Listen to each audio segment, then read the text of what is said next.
Yeah, just a quick review of the Gymreapers knee wraps for squats and powerlifting. So basically, these are just things you wrap around your knee to give it some little extra support. So that way, if you're doing a lot of heavy lifting, it kind of has that extra support for the joints. You don't blow out your ACL or anything, injure various tissues. So really simple to use too. Basically, you just start at the bottom and you overlap each layer and you work your way up to the top. And they are 72 inches long, so you got really a lot to work with.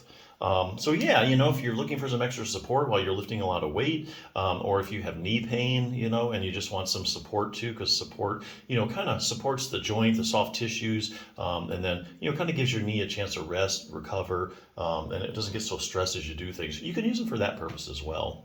Now, if you're having a lot of knee pain and stuff, there's a few other things you can do besides support. I'm getting this from this book, Bulletproof Your Knee. If you have any kind of a knee issue, you got to make sure that you strengthen your quads. Quads are the big muscle on the top of your leg. I'll show you a picture here.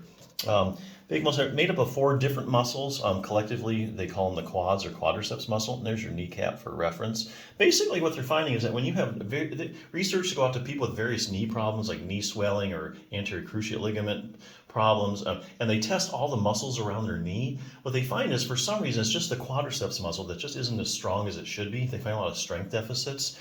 And sometimes in the study, if they do like a CT scan of the muscle and they look at cross-sectional area, they find it's actually smaller than normal. So this is a selective problem that happens to the quads when you have a knee problem. So for instance, like knee swelling in the quads, this is interesting. Another study demonstrated that even if you have as little as 20 milliliters of fluid in your knee, which is just over a tablespoon, it's enough to decrease the strength of your quadriceps muscle.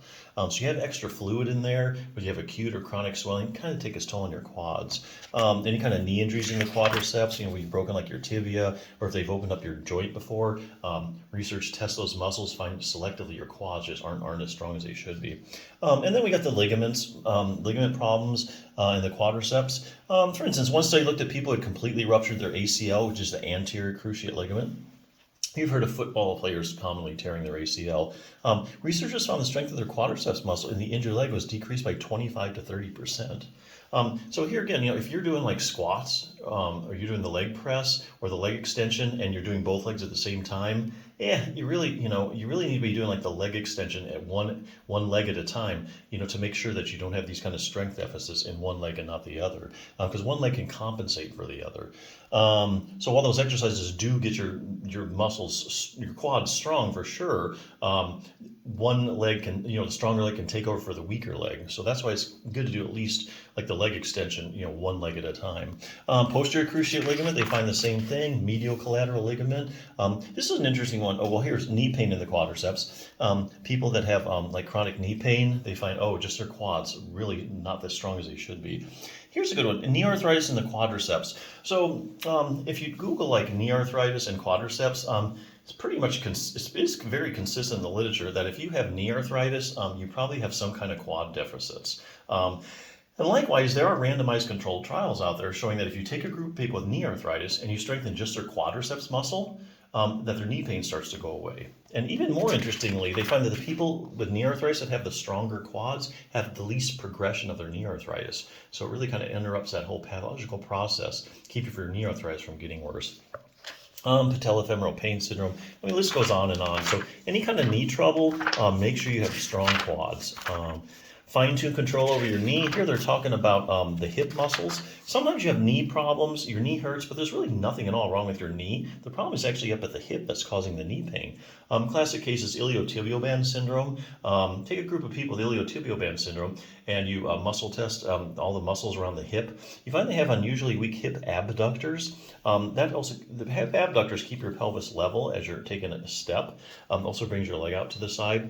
And here again, just like with knee arthritis, take a group of people with iliotibial band syndrome, you strengthen their hip abductors, iliotibial band syndrome starts to go away. So pretty much solves that. Optimize knee flexibility. We all know your knee needs to be able to bend and straighten. You need to keep it flexible. What a lot of people don't know is that your knee actually rotates. So about the last 10 to 15 degrees of you straightening your leg out, your knee actually rotates laterally out to the side. And so this is an accessory motion. Here's a little test to see if you have that. But yeah, you got to have the accessory motion to have a fully functioning knee. So it's not just bending and straightening, there's a little rotational component there. Last thing, increased dynamic knee stability. Here we're talking about proprioception. Proprioception is your position sense. So if I turn the lights out now, you'd probably be able to tell me whether your knee is bent or straight. Okay, and that's because you have receptors in the joint and the soft tissues, the muscles around the knee, that constantly give your brain feedback as to where your knee is in space. And so what researchers are doing is they're going around to people with various knee problems and they're testing their proprioception and they find out it's really decreased. It's not like these people don't know where their knees are. It's just it's not what it should be. So you need to really have your proprioception up to par, like to avoid injury, so you can react in time, that kind of stuff. So anyway, but yeah, hey, these things are good. Gymreapers are known for quality, like reinforced stitching, that kind of stuff, using good quality components in it. So yeah, this is a great pair. If you're looking for some, check it out.